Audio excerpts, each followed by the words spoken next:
പക്ഷെ ഈ ഇങ്ങനെ കേൾക്കുമ്പോൾ പടച്ചോനെ ഇതിന് ഇതാണോ നമ്മുടെ വയറ്റിലേക്ക് പോയത്, ആട്ടിറച്ചിക്ക് പകരം പട്ടിയിറച്ചി പല ഹോട്ടലുകളിലും വരുന്നു എന്നൊക്കെ തോന്നുമ്പോൾ കഴിച്ച് കഴിഞ്ഞ സമയത്ത് അസ്വസ്ഥതയില്ല.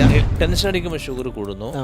ആഹാരത്തിന്റെ അളവ് കൂടുകയോ കുറയുകയോ ചെയ്യുമ്പോൾ ഷുഗർ കൂടുന്നു, ഇയാളെ വ്യായാമത്തിന്റെ അളവ് കൂടുകയോ കുറയുമ്പോൾ ഷുഗർ കൂടുന്നു. ഇങ്ങനെ ഒട്ടേറെ കാരണങ്ങൾ. ഇത് നമുക്ക് അളവ് ഇങ്ങനെ കൂടി കുറഞ്ഞെപ്പോഴും നിൽക്കും. എപ്പോഴും കൂടിക്കൊണ്ടിരിക്കുകയും അത് കുറഞ്ഞുകൊണ്ടിരിക്കുകയാണ്. അസുഖമാണെന്ന് ധരിക്കുന്നിടത്താണ് പ്രശ്നം. ഈ ഒരു ഭയത്തിൽ നിന്നൊക്കെ മുക്തമാകാതെ അവർക്കൊരു സ്വസ്ഥ ജീവിതം സാധിക്കും. സാറിന്റെ ഫാമിലി ഒരു പ്രമേഹ രോഗികളാൽ സമ്പൽ സമൃദ്ധമാണെന്ന് പല വേദികളിലും ഞാൻ പറയാറുണ്ട്. Yes, I am the winner. എനിക്ക് 450. ഒരു വെല്ലുവിളി പലപ്പോഴും അക്യുപങ്ചർ ചികിത്സ സ്വീകരിച്ചതിന് ശേഷം ഒരുപാട് ആളുകൾ ഒരു വലിയൊരു ആർഗ്യുമെന്റ് സമൂഹത്തിൽ ഉന്നയിക്കുന്നുണ്ട്. ഈ പ്രമേഹ രോഗം എന്ന് പറഞ്ഞ ചികിത്സയുടെ കുഴപ്പം എന്താണെന്ന് ചോദിച്ചാൽ, രോഗമല്ല ചികിത്സിക്കുന്നത്, ഒരു അളവ് ഒപ്പിക്കാൻ നോക്കുകയാണ്. ഈ അളവാണെങ്കിലോ മരണം വരെ മരുന്ന് കഴിച്ചാൽ ഒക്കാൻ പോകുന്നില്ല. ഈ എന്താ പറയാ, ഈ ഫിംഗർ ടിപ്പിലെ ഗ്ലൂക്കോമീറ്റർ കൊടുത്തു വിശ്വസിപ്പിച്ചാൽ അയാൾ വിശ്വസിച്ച ഉടനെ ഛർദ്ദിക്കും. ഇത് ഛർദ്ദിക്കാൻ എന്താ കാരണം? സാറിന്റെ ക്ലാസ്സിൽ നിരന്തരം ഒരു അറുമുഖന്റെ കാര്യം ഡിസ്കസ് ചെയ്യുന്നുണ്ട്. അപ്പൊ പ്രമേഹ രോഗികളെ കൊണ്ട് നിറഞ്ഞു നിൽക്കുന്ന നമ്മുടെ ഈ ഒരു കേരളത്തിൽ അത് ശരിക്കും ഒരു തമാശയായി പറഞ്ഞു പോകുമെങ്കിലും പ്രമേഹ രോഗി എന്ന് പലപ്പോഴും പറയാൻ കഴിയില്ല. എന്ന് വെച്ചാല് ഒരാൾക്ക് ഒരു അസ്വസ്ഥതയില്ല, രോഗമൊന്നുമില്ല, ഷുഗർ പരിശോധിച്ച് 400-450 കാണുമ്പോൾ ഇവർ ശരിക്കും രോഗിയാണോ ഒന്ന് നമ്മൾ ആലോചിക്കേണ്ട കാര്യമാണ്. കാരണം രോഗം എന്ന് വെച്ചാൽ എന്താണ്? ഒരു മനുഷ്യൻ അനുഭവിക്കുന്ന പ്രയാസമാണ്. ഷുഗർ ലെവൽ 400 എന്ന് പറയുമ്പോൾ അതെന്ത് പ്രയാസമാണ്? അല്ലെങ്കിൽ ഒരാൾ ലാബിൽ പോയി പരിശോധിക്കുന്നു, കാലിന് തരിപ്പോ അല്ലെങ്കിൽ മൂത്രക്കടച്ചലോ അല്ലെങ്കിൽ എന്തെങ്കിലും അസ്വസ്ഥത കണ്ട് ലാബിൽ പോയി പരിശോധിക്കുമ്പം ഷുഗർ ലെവൽ കിട്ടി, ഒരു 250 കിട്ടില്ല, 300 കിട്ടി. ഇത് ആ രോഗത്തെയാണോ അളന്നത്? ഈ അളന്ന അളവ് ആ രോഗത്തെയാണ് അളന്നത്. സാർ, അക്യുപങ്ചറിസ്റ്റുകൾ പറയാൻ ശ്രമിക്കുന്ന അല്ലെങ്കിൽ പ്രകൃതിപരമായി ജീവിക്കുന്ന ഒരുവിധ എല്ലാ ചികിത്സകളും ഇവിടെ സമൂഹത്തോട് വിളിച്ചു പറയാൻ ഈ പ്രമേഹ രോഗികൾ അല്ലെങ്കിൽ പ്രമേഹ രോഗം എന്ന് ധരിക്കുന്നവരോട് ശ്രമിക്കുന്ന ഒരു കാര്യമുണ്ട്. അതായത് അസ്വസ്ഥതയാണ് രോഗം, അളവല്ല. പക്ഷേ വീണ്ടും ആളുകൾ അസുഖം മാറിക്കഴിഞ്ഞിട്ട് ഈ അസ്വസ്ഥതയൊക്കെ സുഖപ്പെട്ട് കഴിഞ്ഞാൽ സാറിന് തന്നെ ഒരുപാട് അനുഭവം ഉണ്ടാവും. ഞാനത് പറയുന്നറിയോ എന്ന് വെച്ചാൽ, നമ്മുടെ നാട്ടിൽ കോവിഡ് വന്നു. ഇപ്പോൾ കോവിഡ് എങ്ങനെയാണ് പോയത്? ഈ മഴക്കാലത്തും അല്ലെങ്കിൽ മഞ്ഞുകാലത്തും ചുമയും തുമ്മലും പനിയും മൂക്കടപ്പും മണം പോക്കും ഒക്കെ അന്നുണ്ട് ഇന്നുണ്ട്. ഇപ്പോഴും വാട്സപ്പിൽ പലരും മെസ്സേജ് അയക്കുന്നുണ്ട്, ഇതുപോലെ ജലദോഷമാണ്, കഫക്കെട്ടുണ്ട്, മഴ സമയത്ത് സ്വാഭാവികമായിട്ടുണ്ട്. അപ്പോൾ ഇത് ഇപ്പോഴും നമ്മൾ കോവിഡ് പരിശോധിക്കുകയാണെങ്കിൽ ഇവരൊക്കെ ഒരുപാട് കോവിഡ് രോഗികൾ നമുക്ക് കാണാൻ കഴിയും. ഇപ്പോൾ ക്രിക്കറ്റിന്റെ സ്കോർ കാണിക്കുന്ന പോലെ ടി വിയിൽ കാണെങ്കിൽ ഇപ്പോൾ ഇഷ്ടംപോലെ കോവിഡ് രോഗി ഉണ്ടാവും. തീർച്ചയായിട്ടും. ഈ പരിശോധന അവസാനിപ്പിച്ച് കോവിഡ് പോയി എന്ന് പറഞ്ഞ പോലെ പ്രമേഹത്തിന്റെ പരിശോധന അവസാനിപ്പിച്ച് പ്രമേഹം മാറും. ഇതിനാകെ വേണ്ടെന്താണ്? ഇപ്പോൾ കോവിഡ് രോഗത്തിൻ്റെ എല്ലാ ലക്ഷണങ്ങളും ഇപ്പോൾ നിലവിലുണ്ട്, പക്ഷേ കോവിഡ് പരിശോധന അവസാനിപ്പിച്ചു, അപ്പോൾ കോവിഡ് രോഗം കഴിഞ്ഞു. സാറേ, അതിനെ നമ്മൾ തിരിച്ചു പറഞ്ഞാൽ കോവിഡ് രോഗത്തിൻ്റെ ലക്ഷണങ്ങൾ എന്ന് പറയുന്നതിന് പകരം ശരിക്കും ജലദോഷത്തിൻ്റെ ലക്ഷണം തന്നെയല്ലേ കോവിഡ് എന്ന് പേര് മാറ്റി ഭയപ്പെടുത്തിയത്? പ്രമേഹത്തെ പറ്റി ആളുകൾ രോഗം എന്ന് പറയുന്ന ഒരു പ്രയാസത്തെ മനസ്സിലാക്കുന്നതിന് പകരം ഷുഗറിന്റെ ലെവൽ കുറക്കാൻ ശ്രമിക്കുകയാണ്, അല്ലെങ്കിൽ അളവ് കുറക്കാൻ ശ്രമിക്കുകയാണ്. ഇപ്പോൾ ഒരാൾക്ക് ഒരു അസ്വസ്ഥതയില്ല, അയാൾ ഷുഗർ പരിശോധിച്ച് 350-400 കാണുന്നു. ഈ 400 രോഗമല്ലല്ലോ. അപ്പോൾ ഈ 400 കുറക്കാൻ ശ്രമിക്കുന്നത് ഒരു ചികിത്സയാണോ? സാറ് പറയുന്നത് മനസ്സിലാകും. ഇപ്പം അക്യുപങ്ചറിസ്റ്റുകളിൽ ഒരുപാട് ആളുകളും പ്രമേഹ രോഗം കൊണ്ട് ഇൻസുലിനോ ഒക്കെ എടുത്ത് മടുത്ത് ഇനി അറ്റകൈ പ്രയോഗം എന്ന് പറഞ്ഞ അക്യുപങ്ചറിൽ വന്നതിന് ശേഷം മരുന്നുകളൊക്കെ നിർത്തി സ്വസ്ഥമായി ജീവിക്കുന്നവരുണ്ട്. അവർ സമൂഹത്തോട് വിളിച്ച് പറയാൻ ശ്രമിക്കുന്ന ഒരു കാര്യമാണ്. പക്ഷേ അത് എത്രത്തോളം കൺവീൻസ്ഡ് ആകും എന്നുള്ളത് വേറെ സംഭവം. അതായത് ഇപ്പം ഞാനൊരു കൂട്ടുകാരൻ്റെ സംഭവം പറയാം. അയാൾ വർഷങ്ങളായി പ്രമേഹ രോഗിയാണ്. അപ്പോൾ ഇയാൾ ഷുഗർ പരിശോധിക്കുമ്പോൾ നല്ല റിസൾട്ട് കിട്ടുക എന്നുള്ള ഇയാളുടെ ലക്ഷ്യമാണ്. അങ്ങനെ ഇയാൾ എന്താ ചെയ്യുന്നത്? ഇയാൾ ഭക്ഷണം നന്നായി ക്രമീകരിച്ചു, മാക്സിമം മധുരം ഒഴിവാക്കി, നല്ല വ്യായാമം ആരംഭിച്ചു. അങ്ങനെ വ്യായാമമൊക്കെ ആരംഭിച്ചു. അങ്ങനെ 3-4 മാസം കഠിനാധ്വാനം ചെയ്തു. എന്തിന്? നല്ല റിസൾട്ട് കിട്ടാൻ, പ്രമേഹം മാറാൻ എന്നുള്ളത് എനിക്ക് പറയാൻ എന്നുവെച്ചാൽ ലാബിൽ പോയി പ്രമേഹം പരിശോധിക്കുമ്പോൾ അയാൾ ഇഷ്ടപ്പെടുന്ന റിസൾട്ട് കിട്ടാൻ, അഥവാ ഷുഗർ കുറഞ്ഞ അളവ് കിട്ടാൻ ഇയാൾ ആഗ്രഹിക്കുകയാണ്. അങ്ങനെ കഠിനമായ അധ്വാനമൊക്കെ ചെയ്തു. അങ്ങനെ കുറച്ച് മാസം 3 മാസത്തോളം ഇയാൾ പ്രയത്നിച്ചു. അപ്പോൾ 3 മാസം അധ്വാനിച്ച് നല്ല വ്യായാമം ചെയ്തു. ഇയാൾക്ക് ഹെൽത്തി ആയി നല്ല ഇമ്പ്രൂവ്മെൻ്റ് ഉണ്ടായി. ഇപ്പോൾ ഇയാൾക്ക് രോഗമൊക്കെ നല്ല കൺട്രോളായിട്ടുണ്ടാവുമെന്ന് വിചാരിച്ച് ഇയാളൊരു ലാബിൽ പോയി പരിശോധിച്ചപ്പോൾ 350 കിട്ടി. 350 കിട്ടിയപ്പോൾ ഇയാൾ അസ്വസ്ഥനായി. കാരണം ഒരിക്കലും 350 ഉണ്ടാവില്ല. ഉടനെ അയാൾ വിചാരിക്കുക 350 ഉണ്ടാവില്ല, വിചാരിക്കുക. ഉടനെ അടുത്ത ലാബിൽ പോയപ്പം അവിടെ 110 ഉള്ളൂ. അപ്പം ഇയാൾക്ക് അത്ര കുറയാൻ സാധ്യതയില്ല. ഇയാളെ തീരുമാനിക്കും അത്ര കുറയാൻ സാധ്യതയില്ല. അങ്ങനെ മൂന്നാമത്തെ ലാബിൽ പോയപ്പം അവിടെ 205 210 കിട്ടി. ഇപ്പം ഇത് ഓക്കെ. ഇപ്പം അയാൾക്ക് തന്നെ 350 റിസൾട്ട് കിട്ടി, 110 കിട്ടി, 200 സംതിങ് കിട്ടിയപ്പം അയാൾ 200 കിട്ടിയതിന് എന്ന് അയാൾ തീരുമാനിച്ചു. എന്നിട്ട് ഇയാൾ എന്താ ചെയ്യുന്നത്, മറ്റ് 2 ലാബിലും വെച്ചാൽ 3 റിസൾട്ട് പോയി 3 ലാബിൽ വീണ്ടും പോവാണ്. എന്നിട്ട് പറഞ്ഞു നിങ്ങളെ പരിശോധന ഇതാണ് കിട്ടിയത്, മറ്റു 2 ദിവസം കിട്ടിയ റിസൾട്ട് ഇതാണ്, ഇതിൽ ഏതാ ശരി എന്ന് ചോദിച്ചപ്പോൾ 3 ലാബ് ഒരുപോലെ പറയുന്നത് നമ്മൾ റിസൾട്ട് ശരി. അപ്പോൾ ഇതെന്താ സംഭവം? ഒരു പ്രമേയ രോഗി അയാൾ വെറുതെ പോയി പരിശോധിച്ചു. പ്രമേയ രോഗി എന്നുള്ള വാക്ക് ഒരു ആപേക്ഷിക വാക്കാണ്. പോയി പരിശോധിച്ചു. അപ്പോൾ അയാൾക്ക് 580 കിട്ടി. അത് ഇയാൾ അടുത്ത ലാബിൽ പോയി 110 ഉള്ളൂ. അപ്പോൾ ഇതിൽ എന്താണ് ഇയാൾ മനസ്സിലാക്കേണ്ടത്? ഈ പ്രമേഹ രോഗം എന്ന് പറഞ്ഞ് ഭയപ്പെടുന്ന ആളുകളെല്ലാവരും ഒരേ സമയം ഒരു 3 4 ലാബിൽ പോയി ടെസ്റ്റ് ചെയ്താൽ തന്നെ കേരളത്തിലൊരു വിപ്ലവകരമായ തിരിച്ചറിവിന് സാധ്യതയില്ലേ? തീർച്ചയായും ഉണ്ട്. എന്നുവെച്ചാൽ എല്ലാ ലാബിലും പോയാൽ ഒരേ അളവ് കിട്ടൂല എന്ന് എല്ലാവരും സമ്മതിക്കുന്ന കാര്യമാണ്. ലാബുകാർ സമ്മതിക്കും, ലാബുകാർ എല്ലാവരും സമ്മതിക്കുന്ന കാര്യമാണ്. കാരണം എൻ്റെ ഒരു നല്ല പരിചയമുള്ള അയാൾ ഒരുപാട് വർഷങ്ങളായി ഈ ലാബ് ടെക്നീഷ്യനുമായി വർക്ക് ചെയ്യുന്ന ഒരാളാണ്. അപ്പം ഞാൻ അയാളോട് ചോദിച്ചു, എന്തുകൊണ്ടാണ് നമ്മൾ 1 കിലോ പഞ്ചസാര അത് കേരളത്തിൻ്റെ എല്ലാ ജില്ലയിലും കൊണ്ട് തൂക്കി നോക്കിയാൽ 1 കിലോ എന്നാൽ നിങ്ങൾ ഒരാളെ കൂട്ടിക്കൊണ്ട് പോയിട്ട് അയാളെ എല്ലാ ലാബിലും പോയി പരിശോധിച്ചാൽ ഒരേ ഷുഗർ ലെവൽ കിട്ടില്ല. ഇത് എന്തുകൊണ്ട് കിട്ടില്ല എന്ന് ചോദിച്ചപ്പോൾ അയാൾ പറഞ്ഞത്, ഈ പരിശോധിക്കുന്ന കെമിക്കൽ റിയേജൻറ്റ് അത് പല കമ്പനിയുടേതാണ്. അത് പലപ്പോഴും എക്സ്പയർ ആയാൽ പോലും ചില ലാബുകൾ ഉപയോഗിക്കുന്നു. അതുപോലെ ടെക്നിക്കൽ സ്റ്റാഫ് അവർ വളരെ ക്വാളിഫൈഡ് അല്ല. അതുപോലെ തന്നെ ഈ ടെക്നിക്ക് എന്ന് വെച്ചാൽ പരിശോധിക്കുന്ന മെഷീനുകളും അതുപോലെ ടെക്നോളജികളും അതിൻ്റെ ഈ ടെക്നിക്കുകളും ഇത് തമ്മിൽ വ്യത്യസ്തങ്ങളായ രീതികളുണ്ട്. അപ്പോൾ ഇതുകൊണ്ടൊക്കെയാണ് വ്യത്യാസപ്പെടുന്നത് പറഞ്ഞു. നമ്മളൊരു കാര്യം ചെയ്യാം, നമ്മൾ ഈ സംഗതിയിൽ എല്ലാ നിങ്ങൾ പറയുന്ന പോലെ ഹൈലി കോമ്പറ്റൻ്റ് ആയ ലാബിൽ പോവാം. ഒരേ ആളെ പരിശോധിക്കും, അരമണിക്കൂർ മുമ്പ് പരിശോധിക്കും, ഒരേ റിസൾട്ട് കിട്ടുമോ? ഒരിക്കലും കിട്ടില്ല. അപ്പം എന്താ കാരണം? എപ്പോഴും കൂടുകയും കുറയുകയും ചെയ്യുന്നു എന്നുള്ള ഒന്നാമത്തെ കാരണം, ടെൻഷൻ അടിക്കുമ്പോൾ ഷുഗർ കൂടുന്നു, ആഹാരത്തിൻ്റെ അളവ് കൂടുകയോ കുറയുകയോ ചെയ്യുമ്പോൾ ഷുഗർ കൂടുന്നു, ഇയാളെ വ്യായാമത്തിൻ്റെ അളവ് കൂടുകയോ കുറയുമ്പോൾ ഷുഗർ കൂടുന്നു. ഇങ്ങനെ ഒട്ടേറെ കാരണങ്ങൾ. ഇത് നമുക്ക് എപ്പോഴും കൂടിക്കൊണ്ടിരിക്കുകയും കുറഞ്ഞുകൊണ്ടിരിക്കുകയാണ്. അസുഖമാണെന്ന് ധരിക്കുന്നിടത്താണ് പ്രശ്നം.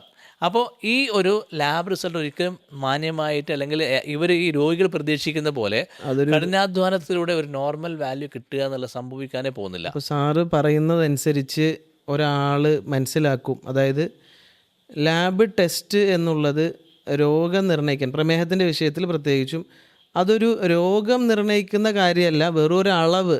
അതിനർത്ഥം എന്ന് ചോദിച്ചാൽ അതിനർത്ഥം വേറൊന്നുമില്ല.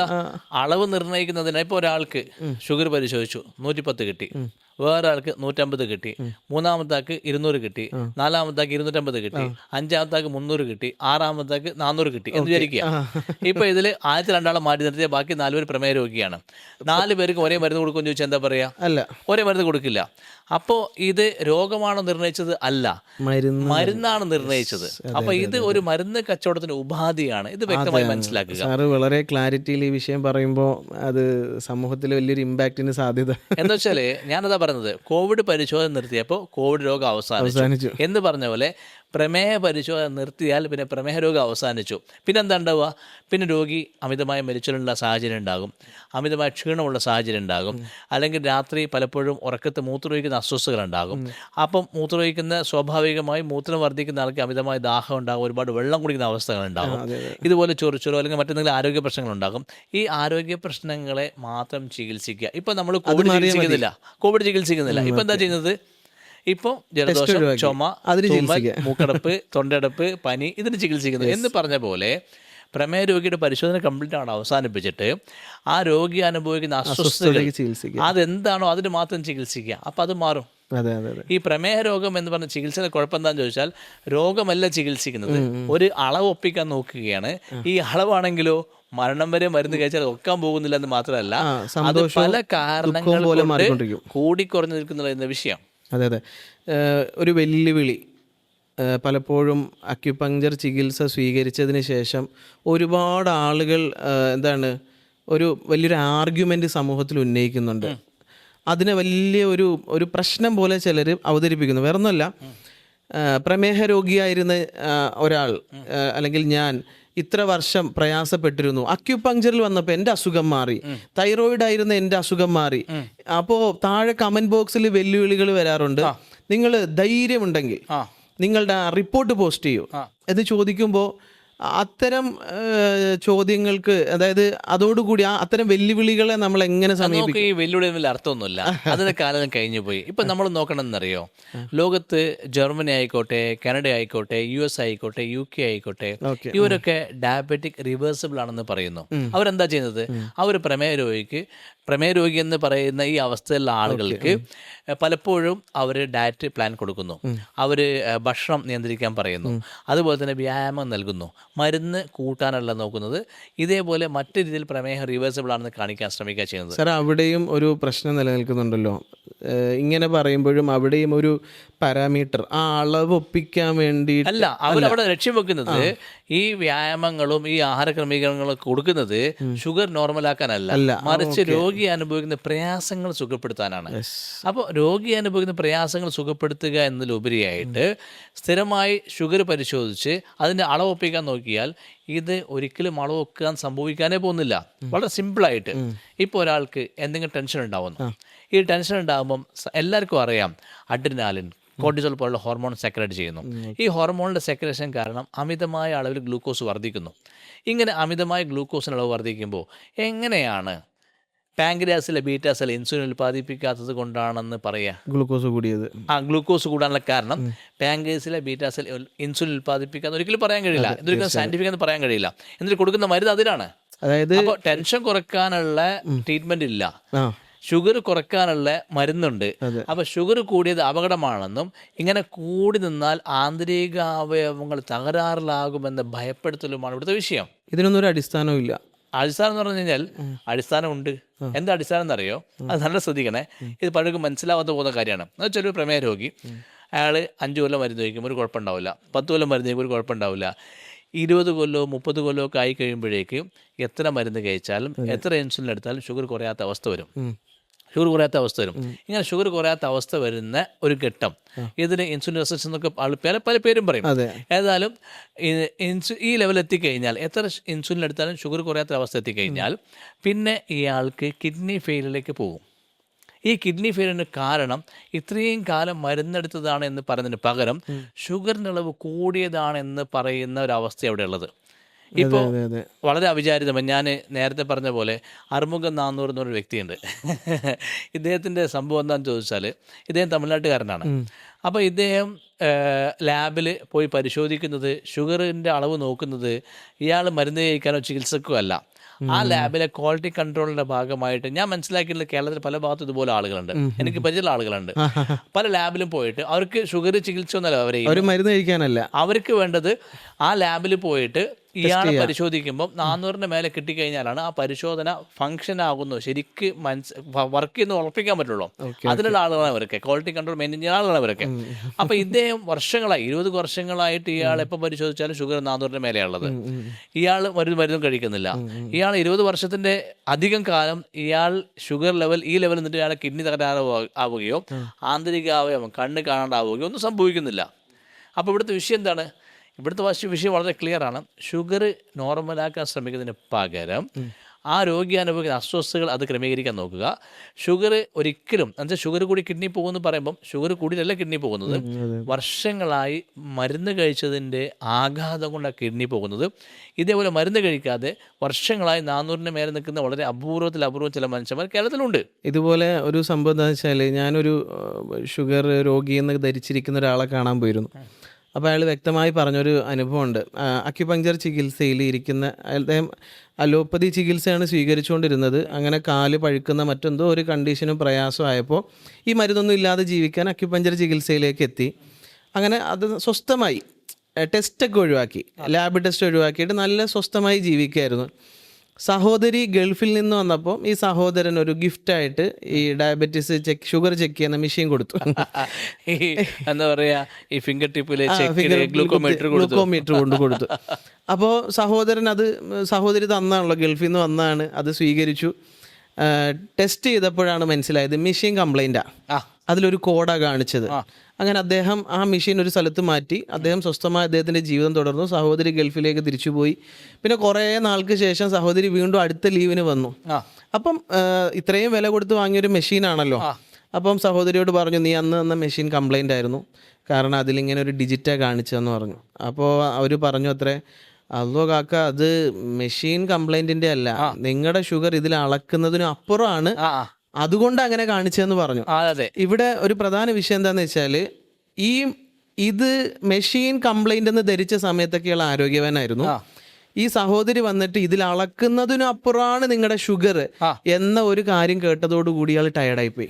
ഇത് മനുഷ്യന്റെ ഒരു മാനസികാവസ്ഥയാണ്, വളരെ വ്യക്തമായി മനസ്സിലാക്കണം. ഇപ്പോൾ ഒരു മുസ്ലിമായ ഒരു വ്യക്തി, അയാൾ നല്ല ആഹാരം കഴിച്ചു, ഒരു കുഴപ്പമില്ലാത്ത ആഹാരം കഴിച്ചു, അയാളെ നിങ്ങൾ പറഞ്ഞ് വിശ്വസിപ്പിക്കുകയാണ്, നിങ്ങൾ കഴിച്ച ആഹാരത്തിൽ പന്നിയുടെ അംശമുണ്ട് അല്ലെങ്കിൽ പന്നി ഇറച്ചി എന്ന് പറയാൻ വിശ്വസിപ്പിച്ചാൽ അയാൾ വിശ്വസിച്ച ഉടനെ ഛർദ്ദിക്കും. ഇത് ഛർദ്ദിക്കാൻ എന്താ കാരണം? വളരെ വ്യക്തമായി മനസ്സിലാക്കണം. ഇതൊക്കെ സൈക്കോളജിക്കൽ ആയിട്ട് നടക്കുന്ന ഒരു റിയാക്ഷൻസും അല്ലെങ്കിൽ റെസ്പോൺസും ഒക്കെയാണത്. ഇതേപോലെ ഒരു വ്യക്തി അയാൾക്ക് 400-ന് മേലെ ഷുഗർ പരിശോധിച്ചു, എനിക്കിതൊരു രോഗമല്ല, ഇത് ഒരു അളവാണ്, ഇത് എനിക്ക് ഈ 400-ന് മേലെ ഉണ്ട്, പക്ഷെ എനിക്കൊരു അസ്വസ്ഥതയില്ല, ഞാനൊരു പ്രയാസം അനുഭവിക്കുന്നില്ല, അത് മെഷീൻ കംപ്ലൈന്റ് എന്ന് വിചാരിക്കുകയോ അല്ലെങ്കിൽ 400-ന് മേലെ ഉള്ളത് അത് കുഴപ്പമില്ലാതെ വിശ്വസിക്കുകയോ ചെയ്യണമെങ്കിൽ കുഴപ്പമില്ല. പക്ഷെ അതേ സമയത്ത് ഇതൊരു ഭയങ്കര രോഗമാർക്ക് പിടിപെട്ടിരിക്കുന്നു, ഇങ്ങനെ പോയി കഴിഞ്ഞാൽ ഉടനെ എൻ്റെ കിഡ്നി പോകും എന്ന വിശ്വാസമാണ് അയാൾക്കുള്ളതെങ്കിൽ തീർച്ചയായും അയാൾ അസ്വസ്ഥനാകും. അയാൾക്ക് നാൾക്ക് നാൾ അസ്വസ്ഥത വർദ്ധിക്കും, തരിപ്പ് വരും, കടച്ചിൽ വരും, ബോധക്ഷയം വരും, പലതും വരും. അല്ലേ, സാറ് പറഞ്ഞത് വലിയൊരു പോയിന്റാണ്. കാരണം നമ്മൾ വളരെ സംതൃപ്തിയിൽ ഒരു കടയിൽ പോയിട്ട് അവിടെ നിന്ന് ഇറച്ചി കഴിച്ചതിന് ശേഷമാണ് നമ്മുടെ ഡിസ്കഷനിലോ മറ്റൊക്കെ ഇങ്ങനെ വന്നിട്ട് കുറേ പട്ടികളെ ഇതുപോലെ തല എവിടെയോ കണ്ടെത്തി, അപ്പം ആട്ടിറച്ചിക്ക് പകരം പട്ടിയിറച്ചി പല ഹോട്ടലുകളിലും വരുന്നു എന്നൊക്കെ തോന്നുമ്പോൾ കഴിച്ച് കഴിഞ്ഞ സമയത്ത് അസ്വസ്ഥതയില്ല. പക്ഷെ ഇങ്ങനെ കേൾക്കുമ്പോൾ പടച്ചോനെ ഇതിന് ഇതാണോ നമ്മുടെ വയറ്റിലേക്ക് പോയത്, ഇങ്ങനെ തുടങ്ങിക്കഴിഞ്ഞാൽ പിന്നെ ഛർദ്ദിക്കാൻ വരിക, പിന്നെ നമ്മൾ അറിയാതെ അങ്ങോട്ട് ശരീരത്തിലൊരു അസ്വസ്ഥത തുടങ്ങുകയാണ്. ഇതാണ് പ്രമേഹ രോഗികൾ അനുഭവിക്കുന്നത്. ഇത് തന്നെയാണ് ഇവിടുത്തെ വിഷയം. എന്താ വെച്ചാൽ ഒരു പ്രമേഹ രോഗി ഈ ഷുഗറിന്റെ ലെവലുകളെ പറ്റിയിട്ട് അങ്ങനെ അതിനെ പരിഗണിക്കുന്നില്ലെങ്കിൽ, അതിനെപ്പറ്റി അയാൾ ഭയപ്പെടുന്നില്ലെങ്കിൽ അയാൾ ഒരിക്കലും അസ്വസ്ഥനാവില്ല. ഇപ്പോൾ പഴയ കാലത്ത് ഞാൻ മനസ്സിലാക്കിയത് 1991 വേൾഡ് ഡയബറ്റിസ് ഡേക്ക് വന്നത്. ആ സമയത്താണ് നമ്മുടെ നാട്ടിൽ സൗജന്യമായി പ്രമേഹ രോഗ നിർണയ ക്യാമ്പുകൾ ഹോസ്പിറ്റൽ മുമ്പിലൊക്കെ വന്നത്. അപ്പോൾ ആ സമയത്ത് ഞാൻ മനസ്സിലാക്കിയത്, ഒരു രോഗവും ഇല്ലാത്ത ഒരാൾ, ഒരു അസ്വസ്ഥത ഇല്ലാത്ത ഒരാൾ, അയാൾ വെറുതെ പോയി ഷുഗർ പരിശോധിച്ച് 450 കിട്ടിയാൽ അയാൾ എന്താ ചെയ്യുക? അയാൾക്കത് രോഗം എന്നറിയില്ല, ഇതൊരു പ്രയാസം അയാൾക്കറിയില്ല. അയാൾ സ്വാഭാവികമായും അന്ന് അവിടെ പരിശോധനയ്ക്ക് വന്ന ബാക്കിയുള്ള ആൾക്കാർ, നമ്മളെ വീട്ടിൽ കറണ്ട് പോയി നമ്മൾ എന്താ ചെയ്യുക? അടുത്ത വീട്ടിൽ കറണ്ട് നോക്കും. എല്ലാ വീട്ടിൽ കറണ്ട് ഇല്ലെങ്കിലോ നോ പ്രോബ്ലം എന്ന് പറഞ്ഞ പോലെ നമ്മൾ എന്താ ചെയ്യുക? ഇയാൾ എന്താ ചെയ്യുന്നത്? അവിടെ വന്ന് ബാക്കിയുള്ള ഷുഗർ പരിശോധിച്ച ആളുകൾ അവിടെ 150, 160, 136, 178, 185, 146 ഇങ്ങനെ പല അളവും പറയുമ്പോൾ ഇയാൾ എന്താ പറയാ? Yes, I am the winner, എനിക്ക് 450. കാരണം അയാൾക്ക് ഇത് രോഗമാണെന്നുള്ള ബോധമോ രോഗമാണെന്ന വിചാരമോ ഇല്ല. കാരണം ഇയാൾക്കൊരു അസ്വസ്ഥയില്ല, ഒരു പ്രയാസവും ഇല്ല. പക്ഷേ ഇനി പ്രമേഹ രോഗിയാണെന്ന് ചോദിച്ചോളൂ. ഈ പ്രമേഹ രോഗിയാണെങ്കിൽ അയാൾ അസ്വസ്ഥയുള്ള സമയത്തൊക്കെ ഷുഗർ പരിശോധിക്കും. അപ്പോഴേക്ക് 300, 400 കാണിക്കും, അതിന് കൂടിയ അളവ് കാണിക്കും. അപ്പോൾ ഇയാളുടെ വിചാരം ഷുഗർ കൂടിയതുകൊണ്ട് അസ്വസ്ഥത. ഇയാളെ അസ്വസ്ഥത ചികിത്സിക്കുകയോ അല്ലെങ്കിൽ ഈ ഷുഗർ കുറക്കാൻ ശ്രമിക്കുകയോ? സാറേ, ഇത് ഒരു വലിയ ചർച്ചാ വിഷയമാണ്. ഇന്ന് കേരളം ഇപ്പോൾ ആരോഗ്യവകുപ്പ് മന്ത്രി പറയുന്നൊരു കാര്യം എന്ന് വെച്ചാൽ, കേരളം മൊത്തത്തിൽ സാമ്പത്തിക പ്രതിസന്ധിയിലാണ്, അതുകൊണ്ട് ചികിത്സയുമായി ബന്ധപ്പെട്ട് വേറെ നിക്ഷേപങ്ങളൊക്കെ ആവശ്യം വരും എന്നൊക്കെ പറഞ്ഞിട്ട് ഒരു കാര്യം ഉന്നയിക്കുമ്പോൾ, അക്യുപങ്ചർ പോലെ ഒരു ഓപ്ഷൻ, മികച്ചൊരു ഓപ്ഷൻ ഇവിടെ നിലനിൽക്കുന്നത്, ഈ പ്രത്യേകിച്ച് പ്രമേഹ രോഗികളുടെ കാര്യം തന്നെ ഞാൻ പറയാൻ കാര്യം, ഈ ഒരു ഭയത്തിൽ നിന്നൊക്കെ മുക്തമാകാതെ എന്നവർക്കൊരു സ്വസ്ഥ ജീവിതം സാധിക്കും. സാറിൻ്റെ ഫാമിലി ഒരു പ്രമേഹ രോഗികളാൽ സമ്പൽ സമൃദ്ധമാണെന്ന് പല വേദികളിലും പറയാറുണ്ട്. എന്ന് വെച്ചാല് എൻ്റെ ഉപ്പ പ്രമേഹ രോഗിയായിരുന്നു, ഉമ്മ പ്രമേഹ രോഗിയായിരുന്നു, വെല്ലുപ്പ, വെല്ലുമ്മ, എളാപ്പ, മൂത്താപ്പ, അമ്മാവൻ, അമ്മായി എന്ന് പറഞ്ഞ പോലെ എല്ലാവരും പ്രമേഹ രോഗികളാണ്. എൻ്റെ സഹോദരന്മാരിൽ പ്രമേഹ രോഗികളുണ്ട്. പക്ഷെ പ്രമേഹ രോഗിയല്ല എന്ന് പറയുന്നതിന്റെ ഒരു ഗുട്ടൻസ്, സാറിന് ചായക്ക് സാധാ മധുരം പോരാ. ഇപ്പം ഇന്ന് തന്നെ ആയാലും നമ്മൾ എക്സ്ട്രാ മധുരം കരുതാൻ വേണ്ടിയിട്ട് എടുത്തിട്ട് വന്നത്.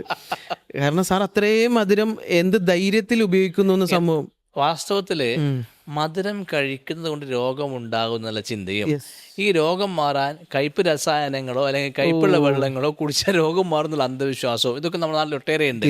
വാസ്തവത്തിൽ എന്താണ്, അമിതമായ ആഹാരശീലം നമ്മുടെ ശരീരത്തിൽ എക്സസീവായിട്ട് ഗ്ലൂക്കോസ് സ്റ്റോർ ഉണ്ടാക്കുന്നുണ്ട്.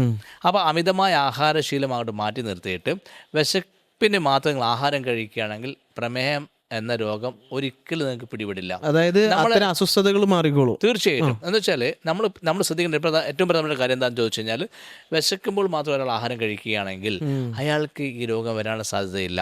അയാൾക്ക് പാരമ്പര്യമായി രോഗം വരാൻ പോകുന്നില്ല. ഇപ്പം എനിക്ക് വലിയ കൗതുകമായി തോന്നിയുള്ളത്, വളരെ യാദൃശ്ചികമായി ഒരു പ്രമേയ രോഗിയെ പരിചയപ്പെട്ടു. പ്രമേയ രോഗിയല്ല, അയാളുടെ വാപ്പാക്ക് 40-ാമത്തെ വയസ്സിൽ പ്രമേയം വന്നു. അയാളുടെ മൂത്ത ജ്യേഷ്ഠൻ 40-ാമത്തെ വയസ്സിൽ പ്രമേയം വന്നു. അയാൾ രണ്ടാമത്തെ ജ്യേഷ്ഠൻ 40-ാമത്തെ വയസ്സിൽ പ്രമേയം വന്നു. ഇപ്പോൾ ഇയാൾക്ക് 37 വയസ്സായി. ഇയാൾ പറഞ്ഞത് എനിക്ക് 3 കൊല്ലം ബാക്കിയുണ്ട്. ഇയാൾ പറഞ്ഞത് എനിക്ക് 3 കൊല്ലം ബാക്കിയുണ്ട്. എന്നിട്ട് ഇയാളെന്താ പറയുന്നത്, 3 കൊല്ലം കൊണ്ട് എൻ്റെ മധുരം കഴിക്കാനുള്ള എൻ്റെ ആഗ്രഹം പൂർത്തിയായിക്കൊള്ളാം. 3 കൊല്ലം കഴിഞ്ഞ് ഞാൻ എന്താവും, പ്രമേയ രോഗിയാകും. ഇങ്ങനെ നമ്മുടെ നാട്ടിൽ ഒട്ടേറെ കാത്തിരിപ്പ് പ്രമേയ രോഗികളുണ്ട്. ഇവരറിയാൻ വേണ്ടി പറയാണ്, ഇപ്പോൾ ഇയാൾ 3 കൊല്ലം ബാക്കിയുള്ളൂ എന്ന് പറഞ്ഞാൽ ഇയാൾ 3 കൊല്ലം എന്താ ചെയ്യാൻ പോണത്, മാക്സിമം മധുരം കഴിക്കും. മാക്സിമം, കാരണം വന്നത് കഴിക്കാൻ പറ്റില്ലല്ലോ. ഇയാൾ ആഗ്രഹം പൂർത്തിയാക്കാൻ മാക്സിമം മധുരം കഴിക്കും, മാക്സിമം അമിതമായി ആഹാരം കഴിക്കും, കാരണം പിന്നെ കഴിക്കാൻ പറ്റില്ല. ഈ കണക്ക് തീർക്കാൻ നോക്കുമ്പോൾ ഇയാൾ 3 കൊല്ലം തികയുന്നതിന് മുമ്പ് പ്രമേയ രോഗി ആവുകയാണ് ചെയ്യാം. വാസ്തവത്തിൽ ഏതെങ്കിലും എൻ്റെ ശബ്ദം കേൾക്കുന്ന ഏതെങ്കിലും വ്യക്തി കേരളത്തിലുണ്ടെങ്കിൽ അവരിതേപോലെ പ്രീ ഡയബറ്റിക്, എനിക്ക് പ്രമേയം വരാൻ പോവുകയാണെന്ന് കാത്തിരിപ്പ് പ്രമേയ രോഗിയാണെങ്കിൽ അവർ മനസ്സിലാക്കേണ്ടത്, നിങ്ങൾ കഴിക്കുന്ന അരിയാഹാരമായാലോ ഗോതമ്പായാലോ ചോറായാലോ ചപ്പാത്തി ആയാലോ അതിൻ്റെ അളവ് കുറച്ചിട്ട് പറ്റുമെങ്കിൽ 3 നേരം ആഹാരം ഒഴിവാക്കി വിശക്കും മാത്രം ആഹാരം കഴിക്കുക. അപ്പം എന്താ സംഭവിക്കുക, നിങ്ങൾ ഡെയിലി വ്യായാമം ഇല്ലാത്ത ആളാണെങ്കിൽ, ഒരുപാട് കഠിനാധ്വാനം ഇല്ലാത്ത ആളാണെങ്കിൽ 2 നേരം വിശപ്പേ ഉണ്ടാവുള്ളൂ, 2 നേരം അത്ര ആഹാരം ഉണ്ടാവുള്ളൂ. ഇങ്ങനെ നിങ്ങൾ ആഹാരം കഴിക്കുകയാണെങ്കിൽ പ്രമേയം വരില്ല. അതിന് ഉദാഹരണമാണ് ഞാൻ.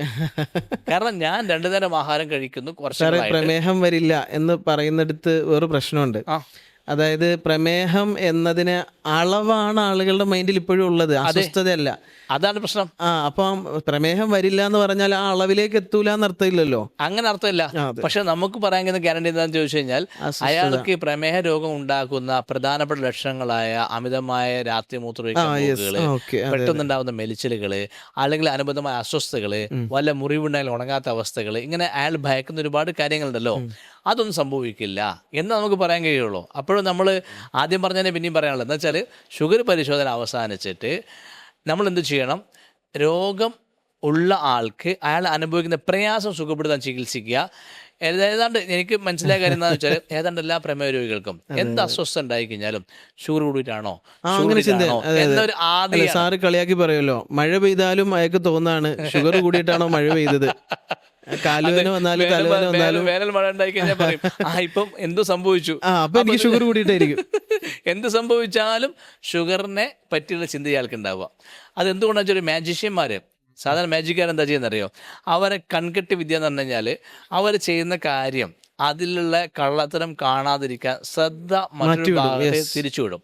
ഇപ്പോൾ കാലിന് തരിപ്പുള്ള ഒരാൾ, അയാൾ ഷുഗർ പരിശോധിച്ചിട്ട് അയാൾ ഷുഗർ ചികിത്സ ആരംഭിക്കുമ്പോൾ തരിപ്പിനെ ശ്രദ്ധിക്കുന്ന അവസാനിപ്പിച്ചിട്ട് ഇയാളെ നോട്ട് ഷുഗറിലായി.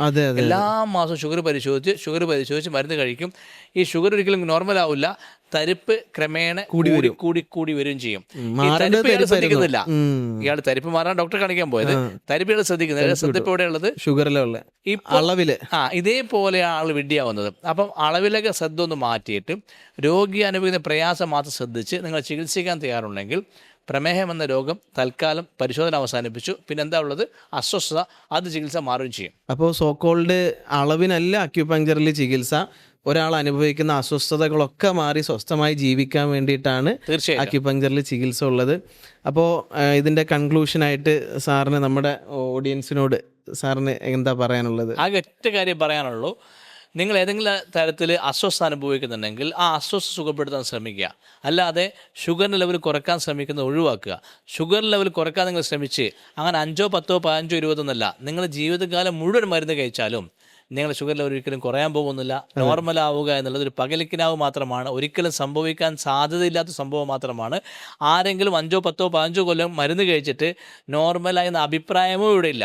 പിന്നെന്താ ഉള്ളത്, വർഷങ്ങളായി മരുന്ന് കഴിച്ച് ആന്തരികാവയവങ്ങൾ മരുന്നിൻ്റെ പാർശ്വഫലങ്ങൾ കൊണ്ട് തകരാറായി എന്നുള്ള സംഭവങ്ങളാണുള്ളത്. സോ ഇനിയെങ്കിലും നമ്മുടെ ഡയാലിസിസ് സെൻ്ററുകൾ ഇങ്ങനെ തിങ്ങി നിറയാൻ ഈ മരുന്നുകളെ കാരണം തിരിച്ചറിയുക. ഇനി ഓരോ ഡയാലിസിസ് സെൻ്ററിൽ പോകുന്ന ആളെ നിങ്ങൾ കാണുമ്പോഴും എനിക്കിങ്ങനെ ഒരു ഗതികേട് വരരുതെന്ന് ചിന്ത ഉണ്ടെങ്കിൽ തീർച്ചയായും നിങ്ങൾ മരുന്ന് കഴിക്കുന്ന ശീലത്തിന് പകരം മരുന്ന് കഴിക്കുന്നതിന് കാരണമായ പ്രമേഹ രോഗ പരിശോധനയ്ക്ക് പോകുന്നതിന് പകരം അനുഭവിക്കുന്ന അസ്വസ്ഥത മാത്രം ചികിത്സിക്കുക. അങ്ങനെ ജീവിക്കുന്നതായിരിക്കും ഗുണകരമായിരിക്കുമെന്ന് പറയാൻ ആഗ്രഹിക്കുന്നു. Thank you.